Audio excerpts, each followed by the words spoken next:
चलिए ले चलते हैं क्लास की ओर। आइए अब कुछ क्लास कर ले हैं क्या।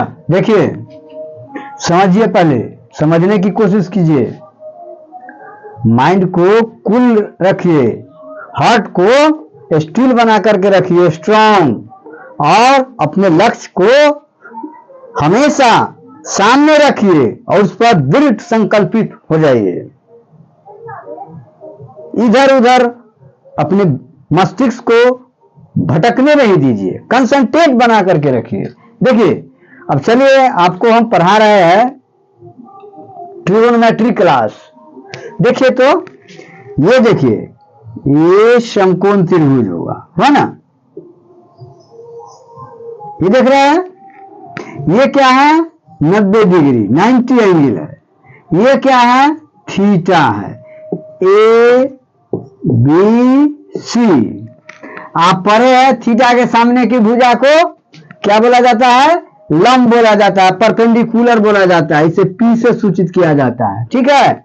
और समकोण त्रिभुज में, समकोण त्रिभुज में समकोण के सामने की भुजा को कर्ण, इसको एच से इंडिकेट किया जाता है। शेष तीसरी भुजा आधार होगी, इसको किस चीज से इंडिकेट किया जाता है, बी से, ठीक है।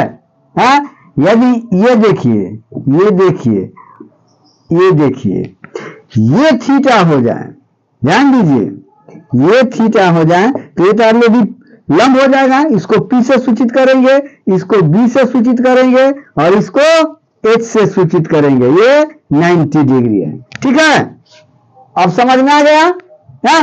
हमेशा दिमाग में रख लीजिए कि समकोण त्रिभुज में समकोण के सामने की भुजा को कर्ण कहा जाता है ना, और थीटा के सामने की भुजा को लंब बोला जाता है, और शेष तीसरी भुजा जो बच जाएगी वो आधार होगी। कोई दिक्कत तो नहीं है। थीटा के अनुसार, थीटा के अनुसार लंब तथा आधार के भुजा परिवर्तन होता है। थीटा के अनुसार लंब और आधार की भुजा में परिवर्तन होता है, लेकिन कर्ण की भुजा को परिवर्तन नहीं किया जा सकता है। ये नहीं होता, हमेशा कांस्टेंट रहता है, कोई दिक्कत नहीं ना। अब चलिए देखिए, अब देखिए इसके 6 निष्पत्तियां है। कितना है, 6 निष्पत्तियां है। कौन कौन है बुआ, साइन, साइन थीटा, दूसरा क्या है कॉस थीटा, तीसरा क्या है टेन थीटा, और तीनों के अपोजिट है। टेन का उल्टा क्या हो जाएगा, कॉट, कॉट थीटा, कॉस के सेक क्या हो जाएगा, सेक थीटा, साइन के कॉसेक थीटा, कॉसेक थीटा। इसका उल्टा ये, इसका उल्टा क्या, ये, इसका उल्टा ये हो जाता है। अब देखिए ये है साइन, साइन के मतलब जया, जया होता है, समझिए बात को। थीटा मतलब कोण, क्या होता है कोण, क्या होता है कोण, इसको ध्यान दीजिए। इसमें भुजा और कोण के ही चर्चा है, तीसरा कुछ चर्चा नहीं है। तो हमको क्या करना है, अब साइन थीटा, साइन थीटा क्या होता है, किसी समकोण त्रिभुज में, किसी समकोण त्रिभुज में लंब तथा कर्ण के अनुपात को, लंब तथा कर्ण के अनुपात को क्या बोला जाता है, साइन थीटा बोला जाता है। किसी समकोण त्रिभुज में लंब में उसके कर्ण से भाग देने पर जो अचर राशि प्राप्त हो, जो अचर राशि प्राप्त हो वही साइन थीटा होगा। बस इसी तरह से और आप कर लीजिएगा। तो क्या कीजिएगा, क्या कीजिएगा बुआ, देखिए अब साइन थीटा, साइन थीटा बराबर लंब बटे कर्ण है, कॉस थीटा, कॉस थीटा बराबर आधार बटे कर्ण, टेन थीटा, टेन थीटा बराबर लंब बटे आधार है।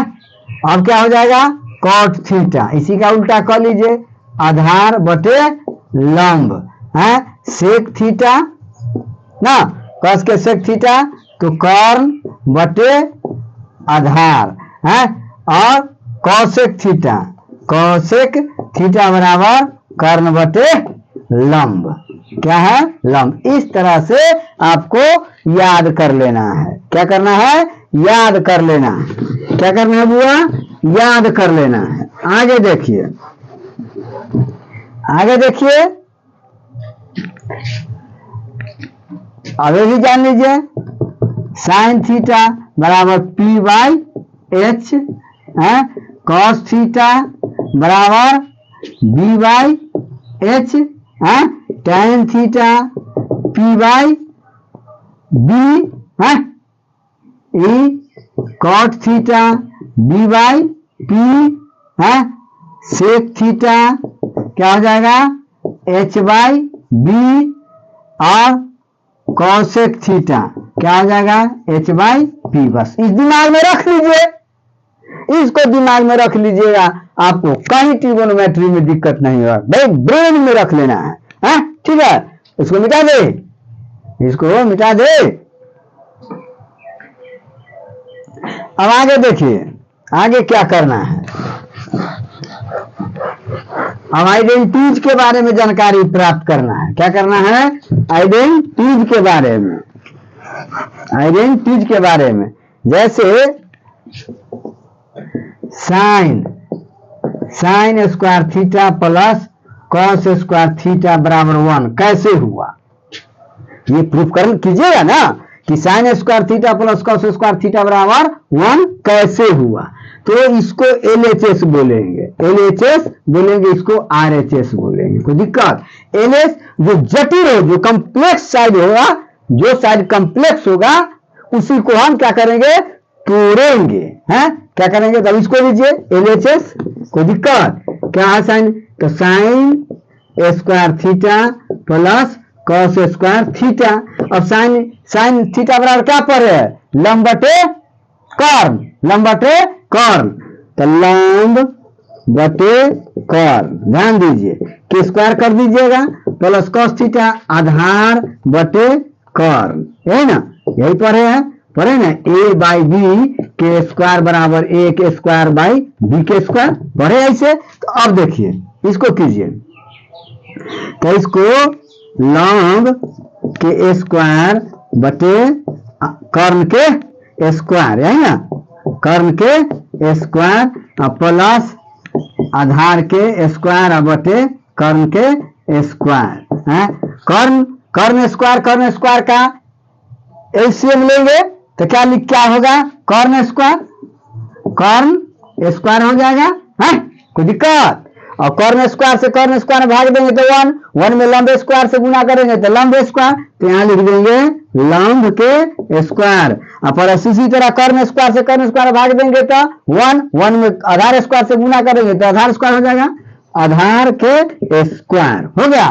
तो लंब स्क्वायर प्लस आधार स्क्वायर पाइथागोरस पर पड़े है ना, समकोण त्रिभुज के नियम से, तो लंब स्क्वायर प्लस आधार स्क्वायर पर क्या होता है, कर्ण स्क्वायर होता है, तो कर्ण के स्क्वायर बटे कर्ण के स्क्वायर, इसे ही खत्म, तो क्या हो जाएगा 1 आ गया कि नहीं आया, आया ना जी। इसी तरह से आपको प्रूफ करना है, क्या करना है, प्रूफ कर देना है, क्या कर देना है, प्रूफ कर देना है, ठीक है ना? इसी तरह से आ जाएगा आपको आ जाएगा, क्या आ जाएगा, 1 प्लस tan स्क्वायर थीटा बराबर सेक स्क्वायर थीटा है, 1 प्लस कॉट स्क्वायर थीटा बराबर कॉसेक स्क्वायर थीटा, इस तरह से आ जाएगा, इस तरह से आ जाएगा, sec square theta minus tan square theta equal to 1 है, cosec square theta minus cot square theta equal to 1, इस तरह से प्रूफ करने के लिए आ जाएगा, ठीक है, इस तरह से प्रूफ आप कर लीजिएगा, कोई दिक्कत तो नहीं है, इस तरह से आप प्रूफ करिएगा, अपने से प्रूफ कीजिएगा, ठीक है।